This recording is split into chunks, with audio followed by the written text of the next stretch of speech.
Start with Wallow. Yeah, man. One of my favorite people on the internet today. I love Wallow to death. Yeah. He's great. Wallow says either you have a good business or you don't. Doesn't matter. Black, white, Hispanic, yellow, green, whatever, purple. You want to play the video or you want to talk about how you feel? I'll play it first so they can know that we're talking Let's about. go ahead and play the video, man. Us. Oh, I'm black. No black people. Nobody gives a fuck about that. Kill that shit. Either you got a good business or you don't. All that shit, don't nobody want to hear that shit. That's a hustle. Support me because I got a black business. Is your restaurant clean? Is the food good? Do you got consistent cooks? Is the material of your shit good? Stop doing that. Oh, you support the white people? No, I support consistency, baby. Yeah. Well, fuck about what color you is. I'm gonna spend my money. That paper, I'm gonna spend them bills where the fuck I want to spend it at. Grab his Porsche, Ferrari, I'm gonna do what the fuck I want to do while I'm here. But I'm gonna tell you one thing, I ain't gonna be finessed off some black shit. But one thing about it, 70% of you motherfuckers is not going to make it. I'm not no motherfucking fake ass motivational speaker that talk this dumb shit. What do you think? What do I think? I think he has a good point in my opinion. Definitely. I feel like if you have a quality business who you bring value to whatever field you're in, whether it's, you know, a service or goods, people will come to you. And I feel like a lot of times within the black community, they're like, hey, I'm black, you should just come to my business because I'm black. And I'm not saying, we definitely need to support black businesses more. But if your quality's not good, if your service isn't good, then in my opinion, I want to take my business somewhere else. Yeah, I think this is really like a restaurant and like a clothing brand thing for sure with black-owned businesses. Those are the two that kind of like pop up the most with like the service was bad or I ain't get my package for 3 months and stuff like that. I think the black-owned thing should be like get people in the door. Yeah. But you have, like you said, you have to have a business that is running smoothly and properly. End of the day, like what's the place in Houston, or I think it's Houston, Turkey Leg Hut?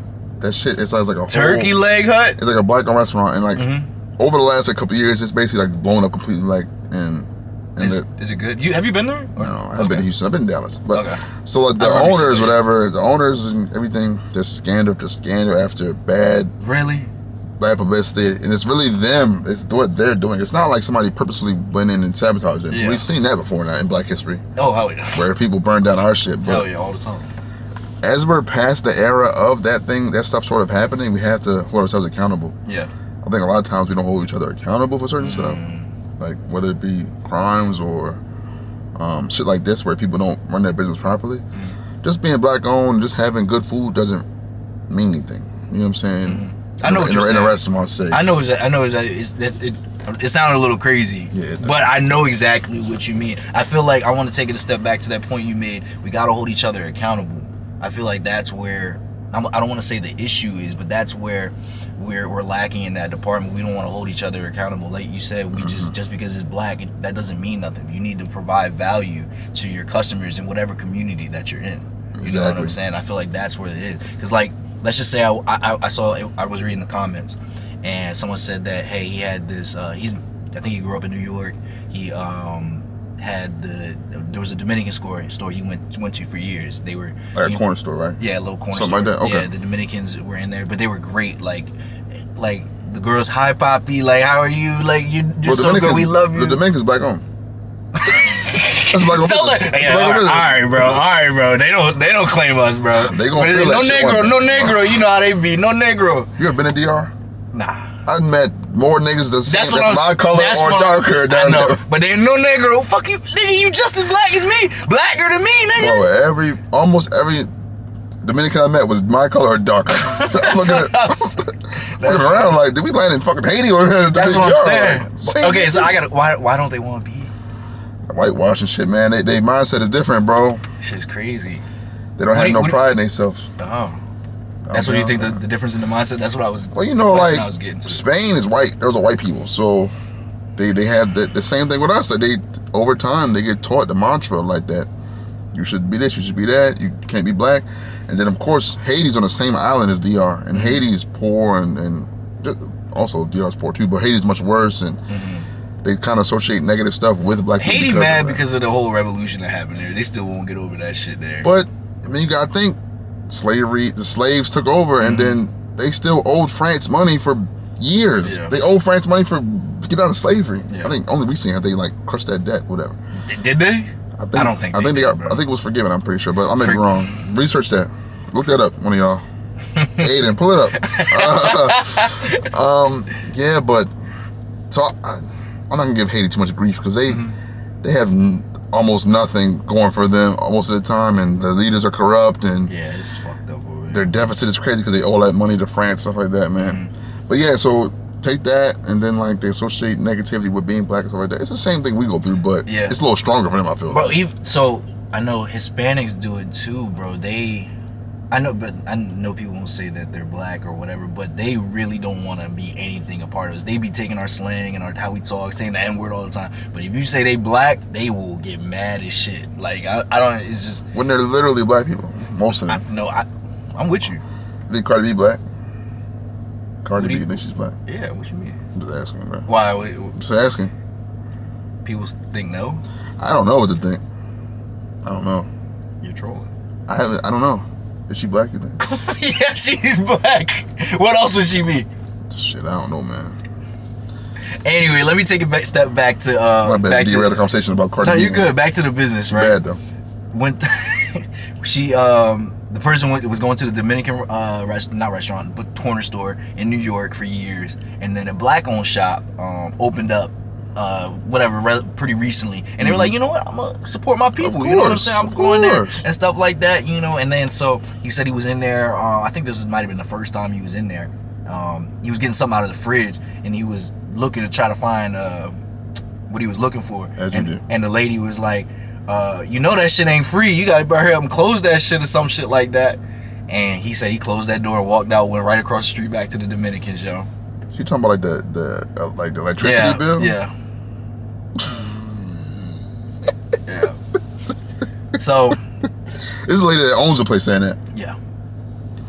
Or I assumed, I'm not sure. It's well, somebody who works there. She works that same thing. It doesn't matter. You represent the company you work That's for. what I'm saying. You're representing the company. It doesn't insane. matter. And so they lost the customer because of it.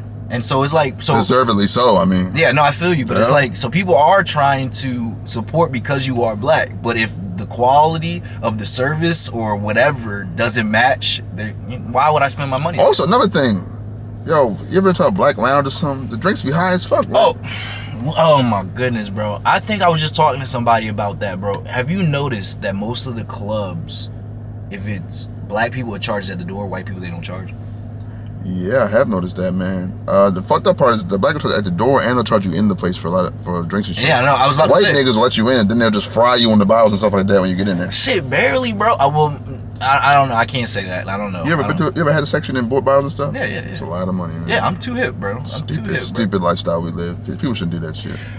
What do we do? I think it was Casamiga bottles for like $300.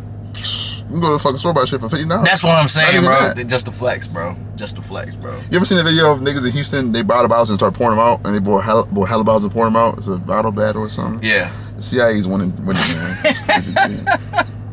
Hey, man, I'm not gonna lie. If I had the money, I'd do that, yo. I would have a bottle battle with a nigga. But don't pour them out. Nah, I'm drinking them shits. Okay, I'm about to at least drink them. I mean, damn. Man, I'm an alcoholic, you know. So. When the podcast blows up, we got that money. We'll do that, man. Yeah. We'll do that. When y'all get us 1 million views a video, we'll be in Miami a lot. It's definitely we'll host it from Miami, actually, from then on. You said host it from Miami? Absolutely. Oh, hell yeah, bro. Absolutely. We'll get those, like and subscribe. Hell yeah, bro. Go ahead. Use it. Like and subscribe. Share the reels. Share the videos. Share it with anybody who wants to talk and have some dialogue. Yeah. We've been really silly today. We're gonna get smart in a second, but yeah, right. But, I feel you, bro. I'm glad you remember. As soon as you said it, I was like, oh shit, I forgot. This nigga him on the money, man. That's cool. But yeah, man. I just feel like white people, man. Like I said, there's less pride in what we do nowadays from us. Yeah. I think people. The problem with me, I think, is that people look at everything as a get-rich-quick scheme. They don't actually look into the actual, what a business entails. It's a project you're taking on that you want to grow and develop yourself and foresee your whole vision. So most people don't understand that. When you start a business, especially like a restaurant or a clothing business or a record label, whatever you want to start, I don't know. You're going to be broke for the first year or 2 or 3 of that business. Yeah. So you have to really have a passion for creating your own thing. Yeah. Yeah, most people will. You got to have a passion for creating your own thing, for building your own path through life. You have to have a passion for that.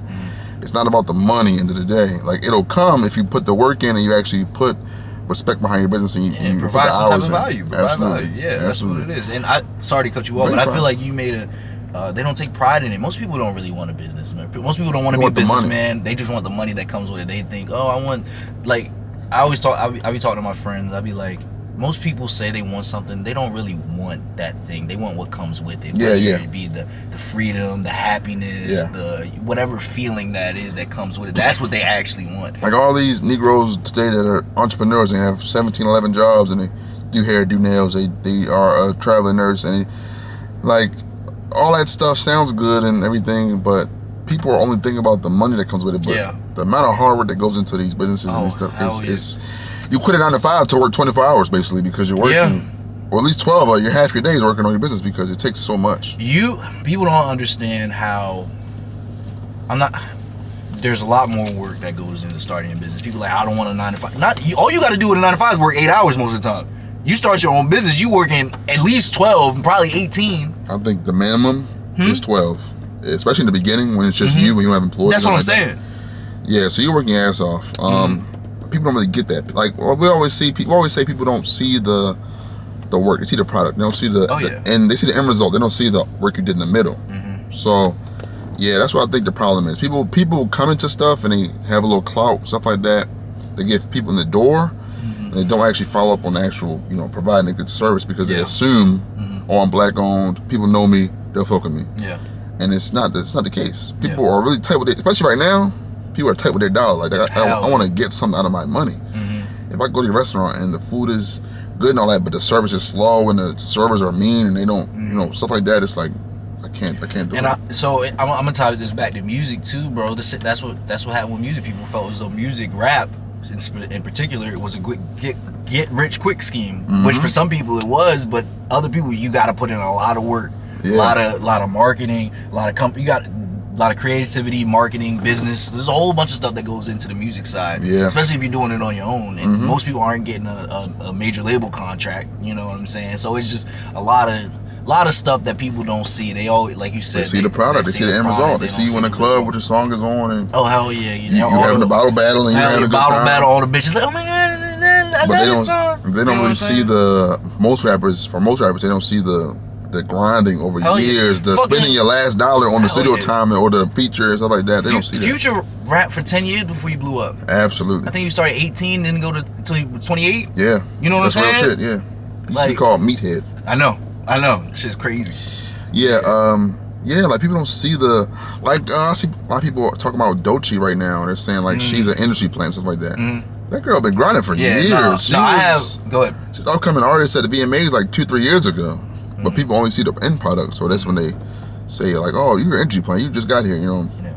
So I don't listen to Doechii a lot, but I have so much respect for her. I'm glad you brought her up, bro. Like you said, I saw the grind. She started I think she was doing just little vlog videos. She started making music in her bedroom and stuff like that, and then just did that for a couple years. She marketed herself on her own so well. Her brand was so good, and then people just latched on, and then now she's where she's at now. And then to be on TDE for years and then not have the push right away, but still know you got to put the work in the background. Yeah, she is. I didn't know that. To put the work in the background, you have to, like I said, people only see the end product. People assume, oh, you have a song, you get lit, you're rich, it's up, you're good. It's not how it works most of the time. Most people are still broke when they first tour come around, you know what I'm saying? Most people are broke when they're first. I forgot, what's his name? Not Rollo, Rollo ain't broke. Rollo was in the streets doing a lot of not Rollo. Wild shit before he got started rapping. Yeah. No, what's his name? He be rapping with Lil Baby and them, but he's one of the lower artists. I think he's signed to him. He does a lot of songs with No Cap. I can't think it. Rilo Rodriguez. Rilo. Rilo Rodriguez. That's how it was, bro. Rilo. You said, I think you said Rilo. Two different people. Yeah, no, I know. Rilo, yeah. Rilo, yeah. Rilo. I like Rilo. Rilo Rodriguez. He said I think he was even a bar in his song, he was doing, shows for like, I think it was $100, $200, maybe even $2,000. I think at the most was $2,000, but he said like $200 something, and he had most of it went to the hotel and his niggas. And traveling. So, that's what I'm saying. He ain't make no fucking money. No bullshit. You know what I'm saying? But now, look, he made it. You know what I'm saying? But most people don't say. People think, oh, you're gonna be getting fucking $10 million, $100,000 a verse, first show, first time. Yeah, most people you don't might get do that. $100 max. Yeah. If you actually draw a crowd. Yeah, if you draw a crowd, you provide value again. Like I always say, see, we trying to teach you stuff in here too, man. Gotta provide value, man. Hell yeah. Nothing's bro. for free. Hell no. Nothing is free. Unfortunately, I think that's a hard conversation that a lot of people haven't had with themselves or just because people fuck with you don't mean that you're providing value to them, man. That's the end of the day. Like back to the business thing. I know this shit firsthand because my dad owns a restaurant, and he was big on the service and stuff being a certain way and everything, the food being a certain way because he understood like people know him and people respect him, so they're gonna try it out. But to maintain that clientele, you have to provide something for them, a nice experience, good music, good food, good drinks, prices that don't knock them over the head when they walk in the door. You know what I'm saying? So. I think that was really good because I'm around a lot of entrepreneurs too, and they take that very serious. That's like one of their key things. Making absolutely, you know what I'm saying? It has to be. Yeah, exactly what you said. They even though they know my name, I still gotta make this like almost like the best. So who is it? I know this guy. He's I helped basically with his business and stuff like that. Nothing crazy, but helped with his. But his thing was he wanted to be so good for the user. As soon as they use his product, that they're like, oh my goodness, this was so great, that they're always coming back to him. He made sure that the whole user experience is amazing the first time around. So he's very meticulous, and I took that into. I'm like, damn, why is he so? Oh, this is his thing. He really cares about that. He want to make sure that's they're the difference between a guy like him versus somebody that starts something and think about the money. Yeah, exactly. He cares. He gives a fuck. Most people don't care. They just want the money. Fuck no. Yeah.